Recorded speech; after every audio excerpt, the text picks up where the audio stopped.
So thank you, Satish sir, and thank you so much for such a warm welcome. Thank you so much, guys. Really means a lot.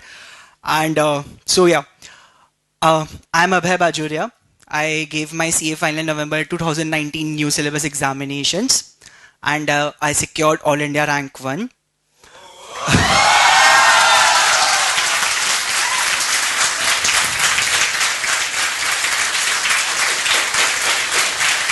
Thank you, guys. So it still feels surreal, and right now at this moment हमेशा sir को वो laptop में pen drive classes ली थी, तो हमेशा sir को यहाँ पर बैठे हुए देखा है, तो आज खुद यहाँ पर बैठा हूँ, तो it still feel surreal. So yes, I did my schooling from Haryana Vidya Mandir. I did my graduation from St. Xavier's College Autonomous, and I had done my articleship from EY, Ernst & Young. First year of my articleship I was in EY. After that I was there in Deepak Satya and Associates company. So I would really like to congratulate, and I'm really grateful to all the people who have played a role in my life. Today I am in this position because of all of them. So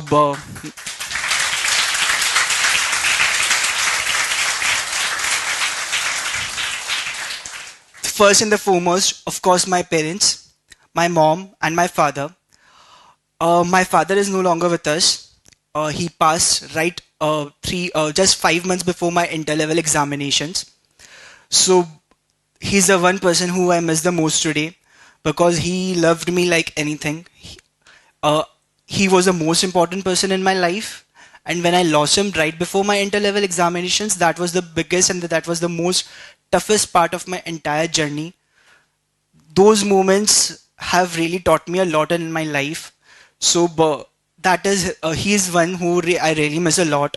And of course my mom, she has sacrificed her entire life for me. She has worked every day she used to wake up at 3:30 in the morning so that I can have my tiffins ready for the entire day, because I had to go to my college as well as my articleship as my office. So those two people are the most important person in my life. So I'm really thankful to them. And of course the Almighty God. भगवान जो करता है अच्छे के लिए करता है, लोग बोलते हैं.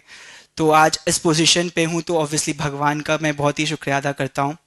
End of course my teachers, जो मेरे जितने भी मेरे गुरु हैं, right from my school level, schooling से लेकर कॉलेज से लेकर जितने भी मेरे आईपीसीसी इंटर लेवल में जितने भी ट्यूशन सर टीचर्स रहे हैं, मेरे फाइनल लेवल में जितने भी टीचर्स एंड स्टूडेंट सर्स रहे हैं, इनफैक्ट नॉट ओनली जिनसे मैंने ट्यूशन्स लिया है, आपके एवरी लाइफ के अंदर कोई ना कोई ज़रूर होता है जो आपको कुछ ना कुछ टीचिंग ज़रूर दे जाते हैं.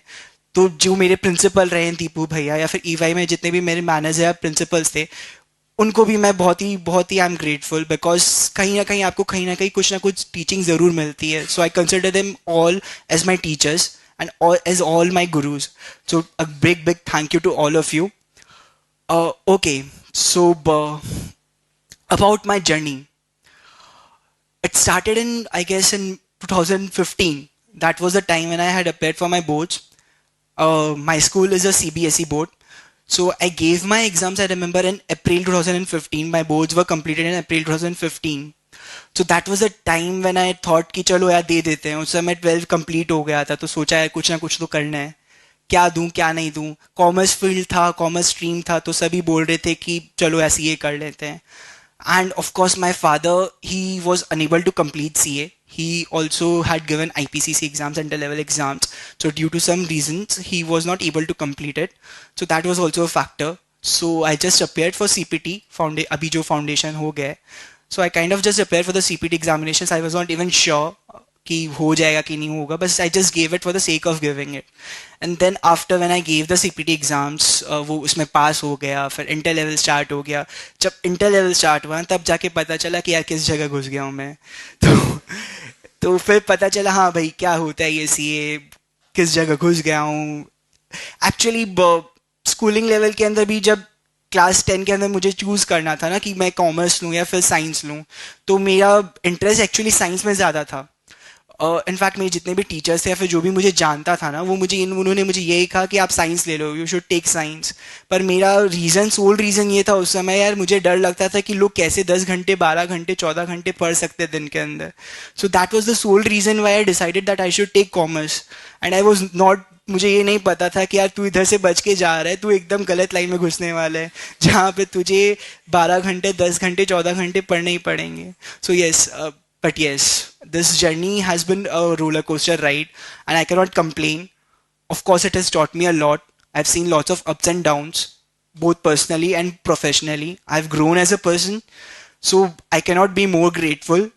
So yes, I was talking about my CPT examinations, right? And after that, I gave my inter-level examinations. मैं मुझे इंटर लेवल में भी AIH-16 मिला था, so I had secured AIH-16 in inter level examinations as well, and I have got AI1 in CA final examinations. But if anyone asks me now कि which one is your more greater achievement or which one are you more satisfied with, so I would rate my IPCC level examination का जो results थे ना, I would rate it more. Why? Because उस समय जो मेरी mental condition थी या फिर उस समय जो मैं और मेरी mom जो face कर रहे थे ना, so that was something which I cannot even explain in words. So that moment, and when I got my results during my IPCC level examinations, I was really, really glad, and my mom was really, really glad, because it was a daily struggle, for a daily challenge for me during that period to face it, to face that trauma, and after that to continue with my studies. So that was something which was really satisfying. And of course, when I cleared my inter-level examinations, I joined Big Four, as I told you, EY. Uh, During that, again, it was a real challenge. People ask me that how did you manage your college? As you all know, St. Xavier's, 75% compulsory attendance is there, so that is one problem. But of course, I had to somehow manage it. I took it as a challenge. Instead of seeing it as a obstacle, I took it as a challenge कि no, I have to complete and I have to manage everything. And वो हो जाता है। आप सभी, I'm sure आप लोग यहाँ पे काफ़ी लोग होंगे सेंट जेवियर से भी या फिर कोई भी दूसरे भी कॉलेज से भी, it doesn't matter कि कौन सा कॉलेज कोई भी रहा हो, सभी जगह एक चैलेंज होता है जो आपने किया होगा। And articleship is something which is जो आपको, it is extremely important. I see, in fact, last 2-3 days I have received many calls, many texts and many messages जिसके अंदर people are asking कि articleship कहाँ से की, कैसे की, whether articleship is important or not. So let me just tell you, articleship is extremely crucial. People think, even I thought it, even I thought the same way starting के अंदर कि articleship is something यार कि क्यों कर रहे हो यार, कितना 3 साल क्यों करवा रहे हैं यहाँ पे, क्यों करवा दिया, IPC इंस्टीट्यूट क्यों करवा रहे हैं अपने से।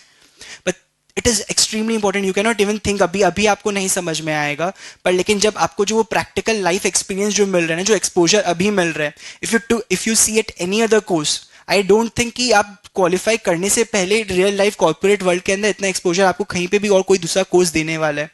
अगर आप MBA भी देखो ना, वहाँ पे भी इंटर्नशिप्स होती है, 2 महीने की होती है, 1 महीने की होती है, पर लेकिन 2.5 साल as an employee you are working, you are not actually an intern but you are actually working as an employee. तो वहाँ पे जो आपको एक्सपोजर मिल रहा है ना, कॉर्पोरेट एक्सपोजर जो मिल रहा है काम करने का डे टू डे बेसिस में, तो you are already prepared before you are getting your first job. So when you are actually qualifying as a CA, so people who have actually done their articleship with hard work and sincerity, they know that they are already prepared and you're getting an added advantage over others. So please take your articleship period very seriously and be very sincere. Of course, अपनी priority articleship stage में यही रहेगी कि मुझे score करना है, मुझे CA बनना है. That is no doubt your priority, which I am not saying कि नहीं आपको अपना work के ऊपर ज़्यादा ध्यान है. You have to maintain that balance. That is very important कि आप कैसे बैलेंस मेंटेन करके चल रहे हो. एक और क्वेश्चन जो मुझे काफ़ी सुनने में आया, फिर काफ़ी लोग पूछते हैं कि क्या रैंक होल्डर बनने के लिए, क्या AI1 आने के लिए आपने सब कुछ छोड़ दिया था, क्या आपने मजा मस्ती या फिर आपने लाइफ को एंजॉय करना ही छोड़ दिया था. So that it is not that. आपको जैसे मैंने कहा बैलेंस क्रिएट करते हुए चलना है. दैट इज़ वेरी इंपॉर्टेंट कि लाइफ के अंदर सब कुछ करना है, सब चीज़ का अलग अलग टाइम होता है. So it all depends upon the time line. So if you're working towards your goal, so you have to obviously sacrifice certain things. You have to isolate yourself from people. So that is extremely important, which you have to do. But at the same time, you should enjoy your life as well. So it is very important that you're enjoying your life and At the same time, while you're working, make sure that when you're working, now you are enjoying the life. You should not miss that moment. Live in the present. That is very important. Don't think ना यार कि मैं office जा रहा हूँ तो मैं घसीट के जा रहा हूँ खुद को. ऐसा बहुत लोगों के साथ होता है. इनफैक्ट मेरे साथ भी स्टार्टिंग में होता था कि अपने ऑफिस जा रहे हैं ना, अपने ये सोच के जा रहे हैं कि नहीं यार जाना ही पड़ेगा, घसीट के अपने लोग को जैसे तैसे करके. It's a burden. तो instead of thinking it like that, आपका अगर जब डिसाइड आपने कर ही लिया है कि आपको करना है यहाँ पे, आप यहाँ पे बिलोंग करते हो, तो उसको खुल के करो ना, उसको मजे लेके करो. Why not leave that moment and experience वो जो स्ट्रगल, जो भी चैलेंजेस जो भी आप फेस कर रहे हो, try to enjoy that moment. So that is very important कि आर्टिकलशिप को आप बहुत सीरियस ले रहे हो एंड सिंसियरली उसको, उसके अंदर आप अपनी फुल एफर्ट्स दे रहे हो. बातें सुनी एक्चुअली, इतना सब ऑब्वियस था, कुछ ऐसा सब सुपर नेचुरल लगा आपको कि कुछ एलियन टाइप फीलिंग आया आपको? हाँ, हाँ, सब कुछ एकदम नेचुरल था, नेचुरल. मतलब हम लोग क्लास में भी जितनी बातें आपको बताते हैं, हम क्या, कोई भी सर जितनी भी बातें आपको बताते हैं, उसका एग्जीक्यूशन दिख रहा था. एक होता है बताते हैं तो आप भी सुनते हो, राइट? बट यहाँ पे मुझे दिख रहा था कि वो एग्जीक्यूट किया इन्होंने. तो जितने क्वेश्चंस हमारे पास आते थे स्टूडेंट्स के कि सर ऐसा में क्या होगा, वैसा में क्या होगा, सब मैंने इनके ऊपर थोप दिए. आप भी अच्छे अच्छे क्वेश्चंस पूछ लिए, तो उसके आंसर भी मैंने कोई इनको गाइड नहीं किया. ये जो जो बताए आप देखे होंगे सब बट ऑब्वियस आंसर्स थे. यही आंसर होना चाहिए था और ये इन्होंने किया है, तब इन्होंने अपने एक्सपीरियंस से बताया.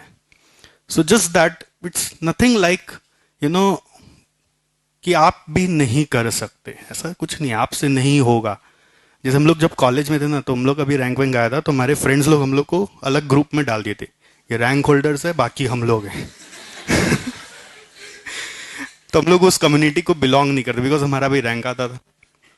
तो ऐसा कुछ नहीं है यार, हम लोग भी वही हैं जो आप हैं, सब एक ही हैं. आप में से ही कोई एक वैसा ही एक सितारा बन जाता है. जस्ट क्या होता है, मैसेज सबको इक्वल मिलता है. जैसे बोलते हैं ना, एक परिवार में दो भाई है, दोनों को समान परिस्थिति में पाला जाता है, बट फिर भी एक भाई बहुत अच्छा हो जाता है और एक भाई कभी कभी गड़बड़ हो जाता है. वैसे ही आप इतने सारे स्टूडेंट्स हैं, सबको समान परिस्थितियां मिल चुकी है, बट कोई उसमें सितारा बन जाता है, तो कोई मई नवंबर या जून दिसंबर का चक्र लगाते रह जाता है. तो इट इज जस्ट बिकॉज कि आप जो सुन रहे हो उसको कितना इम्प्लीमेंट कर रहे हो. अगर जितना सुनते हो उसका 10-15% भी इम्प्लीमेंट करते हो ना, तो पास होना बहुत ईजी है. और अगर परसेंट बढ़ाते हैं तो वैसे ही रेटिंग आपकी बढ़ने लग जाती है, right? So it was wonderful session. मतलब हमारे लिए तो मुझे लगता है कि ये लाइफ टाइम एक सेशन रहा. ऐसा सेशन दोबारा कब आए, कब कौन ऑल इंडिया रैंक एसजीसी से वापस आए, कब हम लोग भी ऐसे सब चीज़ छोड़ के इनके साथ ऐसे खुल्लम खुल्ला इंटरेक्शन करें, राइट? मुझे नहीं लगता है ये दिन, ये समय रिपीट होगा. मतलब today I feel in SGC और rather we all together have created a history, isn't it? एक इतिहास बना दिया कि ऐसा कभी हुआ था. कभी हम लोग बात करेंगे 10 साल बाद, कभी मिलेंगे तो सर हमारे बैच में वो आया था, याद है सर, हम लोग साथ में बैठे थे. तो ये एक दिन इतिहास में जड़ चुका है. हम सब इसको लाइफ लॉन्ग चेरिश करेंगे. और मैं जस्ट यही मानता हूँ कि इनकी जितनी बातें थी उसका अगर 10% भी आप इम्प्लीमेंट कर लो ना, पास होने से कोई आपको नहीं रोक सकता. और ऊपर तो फिर sky is the limit, right? Thank you. I wish all the success to Abhay. जो जो इन्होंने बताया, सीरियसली 2 मिनट का ब्रेक लीजिए, अपने आप से अपने आप को बताइए कि इनमें से क्या क्या बातें मेरे लिए काम की थी. अभी तो याद है, आज याद रहेगा, कल फिर भूल जाओगे, करेक्ट? तो अच्छी बातें रिकॉर्ड करके माइंड में ऐसा सजा लेना है कि उसको एग्जीक्यूट करना है. तो अगर कुछ भी बात अच्छी लगी हो तो I will really be grateful कि ये मोमेंट हमने वाइजली स्पेंड किया. And obviously Abhay is always available. इसका नंबर तो अब पूरा इंडिया में फैला हुआ है, बट आपको अपना अपॉर्चुनिटी मिस नहीं करना चाहिए. ओके